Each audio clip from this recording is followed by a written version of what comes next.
અમારા વાવ થરાદ જિલ્લાના પોલીસ અધિક્ષક સાહેબ શ્રી ચિંતન તરૈયા સાહેબ અને અમારા સરહદી રેન્જના આઈજીપી શ્રી ચિરાગ કોરડિયા સાહેબની સ્પષ્ટ સૂચના છે અને સ્પષ્ટ આદેશ છે કે ડ્રગ્સની બાબતમાં ઝીરો ટોલરન્સની નીતિ અપનાવવાની છે. આ અમારી વાવ થરાદ જિલ્લાના પોલીસની ઝીરો ટોલરન્સની નીતિના આધારે અમે અમારા તમામ ચેકપોસ્ટ ઉપર સઘન ચેકિંગ કરી રહ્યા છીએ.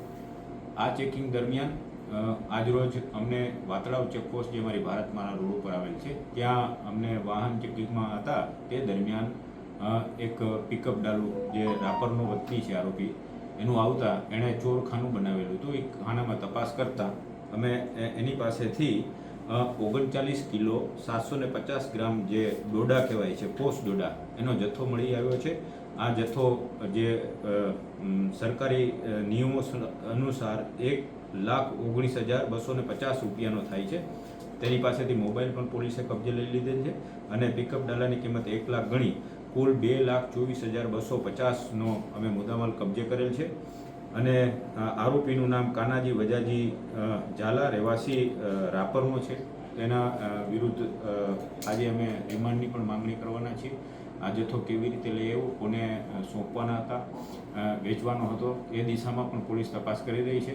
પણ ઇન શોર્ટ અમે જે ડ્રગ્સ પ્રત્યેની અમારી વાવ થરાદ જિલ્લાની જે ઝીરો ટોલરન્સની નીતિ છે આ નીતિના ભાગરૂપે અમે સઘન અત્યારે વાહન ચેકિંગ કરી રહ્યા છીએ અને કોઈ પણ પ્રકારના આવા માદક પદાર્થો NDPSને લગત જે ડ્રગ્સ છે એ આપણા ગુજરાત રાજ્યની હદમાં ન પ્રવેશે તેના માટેને સખત અત્યારે વાહન ચેકિંગ થઈ રહ્યું છે. એનો તપાસ થઈ રહી છે. અમારા જે રાપર પોલીસ સ્ટેશન છે એ વિસ્તાર અને અમારા ગુજકોટમાં જે અમે તપાસ કરી રહ્યા છીએ. આરોપીનો ગુનાહિત ઇતિહાસ હશે તો એની ઉપર વધારે કાયદાકીય સકંજો કસવામાં આવશે.